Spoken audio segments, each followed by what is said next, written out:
सदन में संविधान पर विशेष चर्चा की शुरुआत हुई। रक्षा मंत्री राजनाथ सिंह ने चर्चा की शुरुआत की और इसके बाद कांग्रेस सांसद प्रियंका गांधी ने चर्चा में हिस्सा लिया और सरकार पर तीखा हमला भी बोला। प्रियंका गांधी को सत्ता पक्ष की तरफ से सख्त जवाब मिला। रिपोर्ट में देखिए। इन्होंने देश का पूरा माहौल भय से भर दिया है। बल्कि यह संविधान पर हमला था।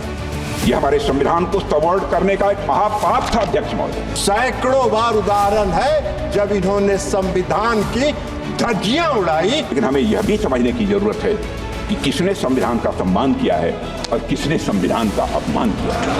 1921 में क्या हुआ, कब हुआ, नेहरू जी ने क्या किया, हरि वर्तमान की बात करिए, देश को बताइए आप क्या कर रहे हैं। देश की जनता की आंखों में धूल झोंक कर राजनीति नहीं की जानी चाहिए। राजनीति करनी है तो जनता की आंखों में आंख डालकर राजनीति। मौका था संविधान के 75 साल पूरे होने पर लोकसभा में चर्चा का। संसद के शीतकालीन सत्र के 14वें दिन संविधान के अंगीकरण की 75वीं वर्षगांठ पर विशेष चर्चा शुरू हुई। आगाज रक्षा मंत्री राजनाथ सिंह ने किया। करीब 1 घंटे 10 मिनट की स्पीच में राजनाथ सिंह ने कांग्रेस पर संविधान बदलने, चुनी हुई सरकारों को गिराने, संविधान से ऊपर अपना स्वार्थ पूरा करने, इमरजेंसी के जरिए संविधान को नुकसान पहुंचाने का आरोप लगाया। नामक किताब से एक पंक्ति उद्धृत करना चाहता हूं। अध्यक्ष महोदय, मैं इस सदन में यह कहना चाहता हूं कि कांग्रेस के मित्रों ने अनेक मौके पर संविधान और संवैधानिक भावनाओं का निरादर किया है। उन्हें कभी भी संस्थानों यानी इंस्टीट्यूशंस की इंडिपेंडेंस और ऑटोनॉमी हजम नहीं हुई है। अध्यक्ष महोदय, उन्होंने हमेशा एक कमिटेड जुडिशरी, कमिटेड ब्यूरोक्रेसी और कमिटेड इंस्टीट्यूशन बनाने का काम किया। अध्यक्ष महोदय, कांग्रेस पार्टी ने हमेशा संविधान को राजनीतिक हित साधने का एक माध्यम बनाया है और उसकी मूल भावना को तहस नहस करने का कांग्रेस ने काम किया है। इन्होंने देश का पूरा माहौल भय से भर दिया है। राजनाथ के बाद विपक्ष की ओर से प्रियंका गांधी ने 31 मिनट की स्पीच दी। प्रियंका की ये लोकसभा में बतौर सांसद पहली स्पीच थी। उन्होंने सत्ता पक्ष के हर एक बयान, सवाल का जवाब दिया।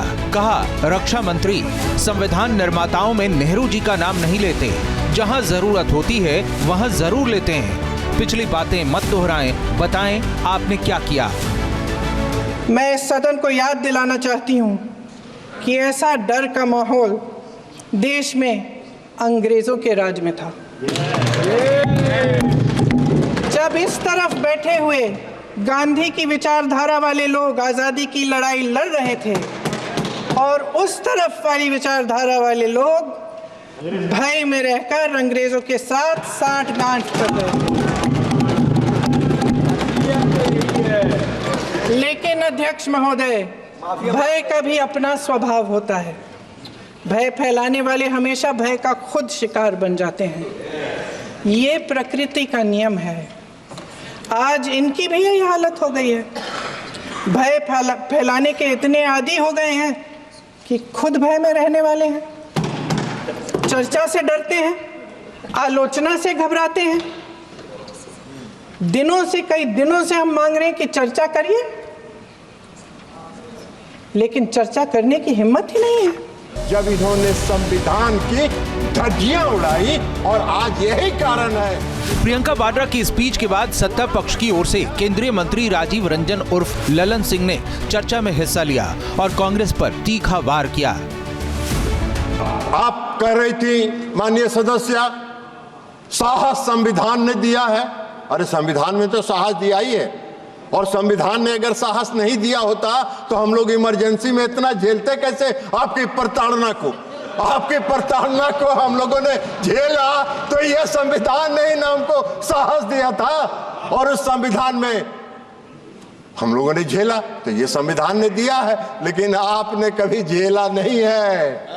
आप समझती हैं कि सोना का चम्मच लेके हम लोग पैदा हुए हैं इस देश में शासन करने के लिए।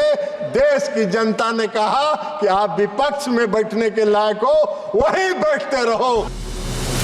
दरअसल देश में संविधान लागू होने के 75 साल के मौके को समर्पित केंद्र सरकार के विशेष अभियान के तहत 13 और 14 दिसंबर को लोकसभा में संविधान के विषय पर चर्चा तय की गई है। संसद के शीतकालीन सत्र के दौरान बहस के लिए इन तारीखों को तय करने के पीछे संविधान के निर्माण प्रक्रिया से जुड़ा एक ऐतिहासिक तथ्य भी है। दरअसल 13 दिसंबर 1946 को पंडित जवाहरलाल नेहरू ने संविधान सभा में उद्देश्य प्रस्ताव पेश किया था। इस प्रस्ताव पर चर्चा के बाद 22 जनवरी 1947 को सर्वसम्मति से मंजूर कर लिया गया था। Team news nation. News nation अब व्हाट्सएप पर खबरों के ताजा अपडेट के लिए न्यूज नेशन के इस QR कोड को स्कैन करें।